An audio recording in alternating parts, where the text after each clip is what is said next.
Bismillah, alhamdulillah para pendengar, para murid, para santri.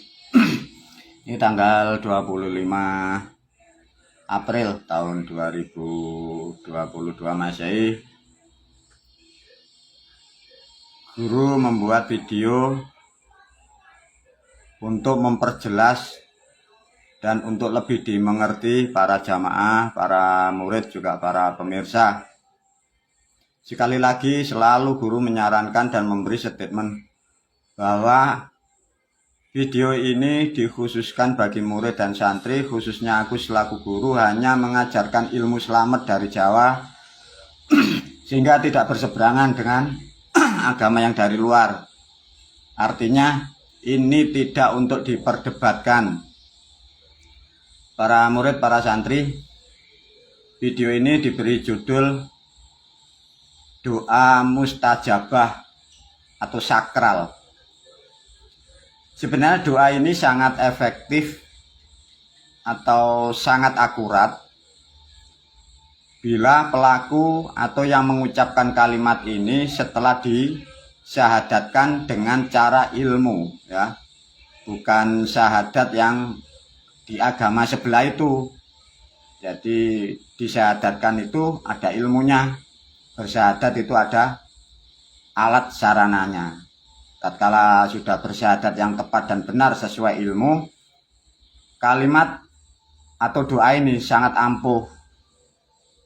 Bagi para murid, para santri yang sudah bersyahadat yang tepat, tinggal pemahaman para murid, para santri ini yang kurang paham sehingga hasilnya kurang maksimal, meskipun hasilnya sudah sangat baik untuk kesehatan, untuk memperkuat rezeki, untuk memperkuat dagangan dan keselamatan sudah sangat baik. Tapi menurut guru masih kurang, karena kurang sedikit tentang memahami makna dari apa yang diucapkan. Para murid, para santri diajarkan guru, ya, doa mustajab.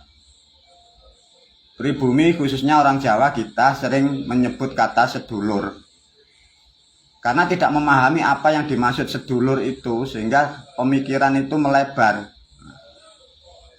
Jadi kalau ngomong atau bicara yang disebut sedulur itu mempunyai sifat. Bagi kaula muda, anak-anak muda milenial tidak ngerti. Sedulur itu ada sedulur kandung, ada sedulur tunggal bapak, sedulur tunggal ibu, ada sedulur tunggal perguruan. Nah, beda. Yang dimaksud sedulur ini adalah sesuatu bagian dari kehidupan kita yang tidak kelihatan. Itu disebut sedulur. Tapi untuk memahami yang lebih tepat, yang disebut sedulur itu harus mempunyai sifat ini. Satu, sifatnya sedulur itu pasti menolong. Dua, pasti membantu. Dan tiga, itu pasti memberi. Di situ ada dua pemahaman. Andai kata kita atau Anda dalam keadaan susah, sifat sedulurmu yang tidak kelihatan pun juga ikut susah. Bila kita yang di dunia, Anda di dunia senang, sedulurmu yang di alam gaib pun juga ikut senang. Maka dari pemahaman itu, kalau saudaramu, sedulurmu yang gaib itu kau beri sesuatu, dimaknakan kau muliakan, yang di dunia kita Anda pun akan dimuliakan, karena itu sifat sama, sifat take dan and give. Kita susah, dia susah, kita senang, kita pun ikut senang, karena mempunyai nilai sedulur. Makanya guru dan nenek moyang leluhur kita mengapa menyarankan begitu? Guru pada pembelajaran, pada ilmu dan pada muridnya mengapa mengajarkan sangat ditekankan. Bila sedulurmu yang gaib itu kau beri banyak, sesuatu sesaji yang banyak, itu menandakan bahwa dia kau muliakan, kita akan dimuliakan. Dia bila kau beri sesuatu simbol kekayaan uang, dia pun akan membuat kalian kaya. Kenapa? Itu sifat yang saling kebersamaan. Bila memberi situ kembali ke kita, kita pun dari situ, situ pun dari kita. Nah, ini loh. Semoga dengan memahami ini, setiap para murid dan santri, khususnya para pendengar, meskipun belum dibaiat dengan ilmu guru, Ini nanti bisa dipakai kalimat ini ya. Tatkala nanti sudah ketemu guru, ketemu ilmunya, barangkali sudah disyahadatkan lagi, artinya sudah sangat maksimal bisa mengoperasionalkan doa ini. Satu contoh, ada dalam bahasa Jawa, sebutan banyak hal, banyak cara, tapi guru memberi standar untuk dipakai semua para murid, para santri, dan khususnya generasi ke depan, umat-umat mendatang. Bahasa yang tepat sudah distandarkan oleh guru, dari bahasa keadaan dan alam wenangnya. Satu contoh, sebelum menyebut kata marmarti, bukalah dengan bahasa yang tepat, Assalamualaikum. Mengapa guru? Karena bahasa Assalamualaikum ini menandakan kita masuk keadaan, masuk apapun. Ini bahasa yang tepat ya. Assalamualaikum marmarti kakang kawah adi ari-ari gede puser sedulurku kang sinorowedi. Nah, jadi kalimat ini, doa ini dipakai apapun boleh dan bisa ya. Satu contoh, mau berangkat kerja, mau buka dagangan untuk mengharapkan kesembuhan, itu dipakai boleh. Untuk berdoa ritual apapun ini dipakai boleh. Cuman satu nasihat guru atau bagi pendengar dan pemirsa, barangkali kemarin diajari dari guru-gurunya atau orang-orang di luar sana atau dari bapak ibunya atau nenek kakeknya, tatkala menyebut sedulur papat limo pancer diajak makan, nasihat guru jangan dipakai. Sedulur papat jangan diajak makan, jangan diajak minum. Kalau dimintai untuk keselamatan, untuk kekuatan, untuk kesehatan, untuk perdagangan boleh. Makan dan minum tidak layak untuk diajak, tidak pantas untuk disebut. Sebagai bentuk terima kasih kepada kita, kepada saudara kita yang 4 itu, harus dilakukan di tempat ibadah. Satu contoh di musola atau tempat-tempat khusus untuk dibedakan ya, biar tidak rancu. Itu nasihat dari guru yang paling pokok. Baru agar sebutan kalimat yang diucapkan oleh siapapun, terutama para murid dan santri dan para pendengar, tatkala bahasa ini tidak dimengerti oleh pikiran, hasilnya tidak bisa baik. Maka diterangkan oleh guru. Mar itu bahasa Jawa kuno, mempunyai makna itu langit atau atas atau Tuhan. Ti itu maksudnya siti atau bumi atau bawah ya. Marti disebut langit dan bumi. Bila disebut marmarti artinya apa-apa yang ada di langit dan apa-apa yang di dalam bumi, apa-apa yang di atas, apa-apa yang di bawah. Itu maksudnya begitu. Artinya manusia kita kalau mengucap itu ada kekuatan yang sangat besar. Karena langit dimaknai Tuhan atau kuasa, bumi sebagai penopang. Marmarti kakang kawah adi ari-ari, makanya disebut di sini marti itu langit dan bumi, kuasa dan menguasai. Kuasa itu bentuk langit yang menguasai bentuk bumi. Tatkala bahasa ini dipakai, ada sesuatu kekuatan yang menopang dan melindungi, yang membantu kita untuk mewujudkan suatu cita-cita dan harapan. Karena membutuhkan suatu cita-cita dan harapan, makanya butuh suatu alat atau sarana yang disebut ubur ampe. Guru selalu menegaskan, berdoa apapun kalau sudah memakai kalimat-kalimat yang sakral, alat berdoa minimal itu dupa. Bila tidak ada dupa, tidak berani memakai bunga, minimal harus ada air di depannya. Duduk bisa, berdiri bisa, setelah berdoa, setelah itu diminum. Jadi sudah ditetapkan. Namanya meminta tidak sama dengan berdoa. Meminta itu ada alatnya, ada yang dioperasionalkan. Kalimatnya sudah ada, marmarti kakang kawadi hari-hari geti puser sedulurku kang sinorowedi. Minimal ada air. Setelah mengucapkan kalimat itu barulah air itu diminum. Untuk kesehatan bisa, untuk membantu kesehatan putra putri keluarga kita bisa. Itu intinya, dipahami ya. Baru yang disebut kakang kawah. Siapa atau guru kakang kawah itu? Makanya kakang kawa ini adalah sesuatu kalau di kandungan orang tua, assalamualaikum, dia berbentuk atau maujud air. Ada yang menyebut ketuban. Bila dipahami dari aspek sisi lain, ini dia membentuk satu sosok. Dalam bahasa ada yang disebut inilah malaikat. Cuma orang Jawa nenek moyang kita memberi gambaran yang paling mudah, namanya kakang kawa. Adi ari-ari sama.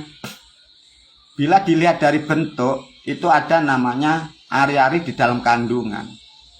Itu kalau sudah keluar dari kandungan orang tua kita, dia pun membentuk sosok makhluk.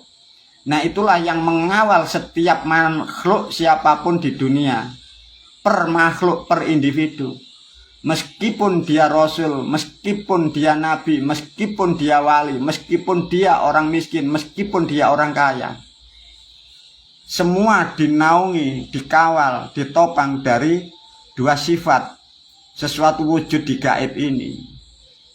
Sungguh luar biasa para leluhur kita memberi pemahaman tentang sesuatu kekuatan, sesuatu nilai makhluk untuk membantu kebutuhan dan kehidupan kita, untuk selamat di dunia wal akhirah. Sudah dibekali oleh leluhur kita. Karena banyak yang tidak mengerti, sekarang lewat video ini diulas oleh guru, semoga sangat bermanfaat. Kakang kawa sudah dipahami, adi ari-ari sudah dipahami.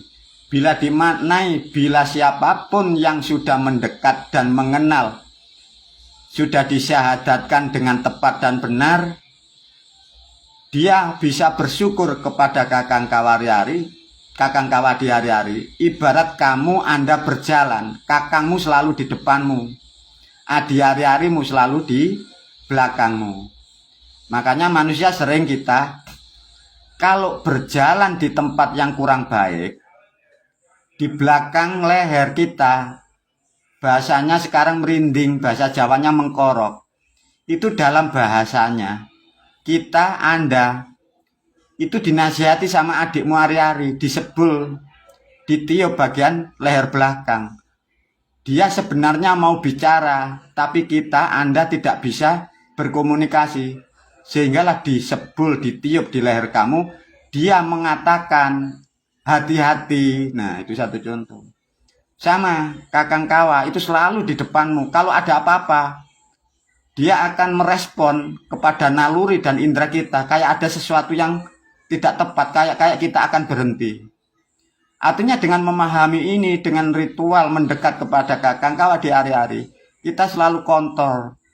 Kalau di depan tidak enak, kakang kawamu sudah tahu apa yang ada di depan, meskipun kita tidak tahu. Makanya dia pelindung oleh kehidupan setiap manusia, terutama kita yang mendekat dan mau menghormati dan mau mengingat sama kedua sifat ini. Paham ya?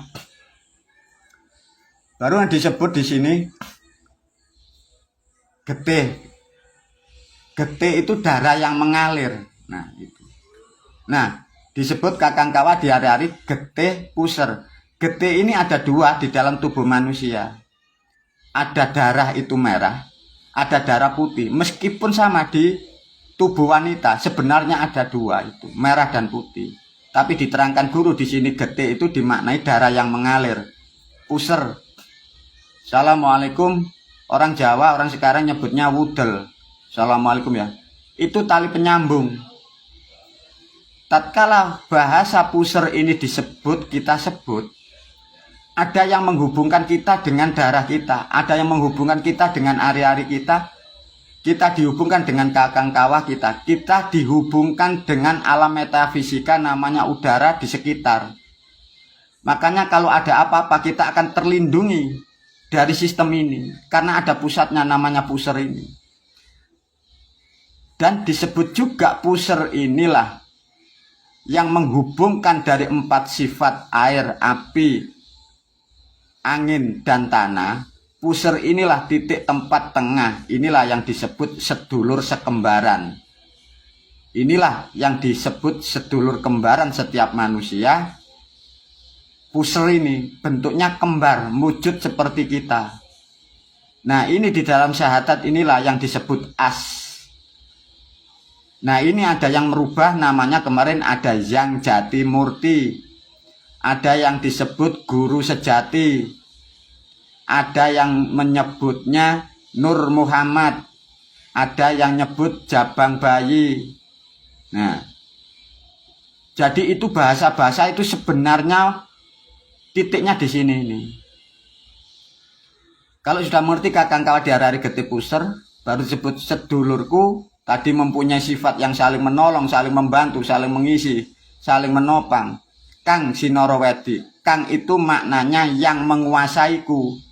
Artinya setiap gerak, setiap keadaan, setiap tubuh manusia, ya sedulur kita itu, dari keterangan bahasa kalimat ini, itulah yang menguasai kita. Makanya jangan berharap yang menguasai kita itu Tuhan dari langit, Tuhan yang di Sidratul Muntaha. Bukan.